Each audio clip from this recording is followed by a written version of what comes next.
আজকে আমরা দেখাবো ডে 3 ওয়ার্কআউট। তো ডে 3 তে আমাদের যে ওয়ার্কআউটটা হবে সেটা হলো শোল্ডারের ওয়ার্কআউট। তো শোল্ডারের প্রথমে আমরা শুরু করব মেশিন প্রেস দিয়ে, শোল্ডার মেশিন প্রেস। তো আমাদের শিশির ভাই দেখাবে শোল্ডার মেশিন প্রেস।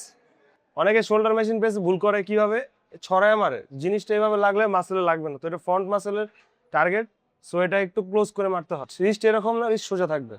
তো এটা হচ্ছে 4 সেট 15টা রেপ। তো এখন আমরা সেকেন্ড ওয়ার্কআউট দেখবো বিগিনারদের শোল্ডারের, যেটা হলো ফ্রন্ট রাইস।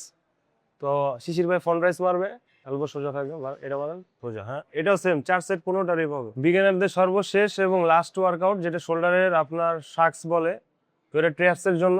তো আমাদের এখন শিশির ভাই শাক্সটা দেখাবে কিভাবে মারতে হয়। তো শাক্সটা মারেন, এটা সোজা থাকবে, হালকা একটু ব্যান্ড হবে। হ্যাঁ, এই স্লো, আস্তে আস্তে। হ্যাঁ, এটাও সেম 4 সেট 15টা রেপ হবে। আজকে আমাদের লাস্ট শোল্ডার ওয়ার্কআউট দিয়ে বিগিনার সেশন শেষ হয়ে গেল। তো আর মনে হয় আর বিগিনার সেশন আমরা দেখাবো না। ইনশাল্লাহ নেক্সট ভিডিওতে আমরা ইন্টারমিডিয়েট লেভেলে যে ওয়ার্কআউটগুলো আছে, তো এগুলো নিয়ে আমরা ভিডিও নিয়ে আসবো।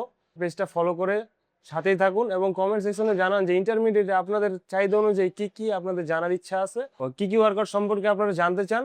তো ওই হিসাবে আমরা ওয়ার্কআউট প্ল্যানটা সাজাবো। তো আপনারা আমাদের জ্যারো ফিট এবং ফিটনেস সেশন পেজের সাথেই থাকুন এবং ফলো করে রাখুন সবসময়।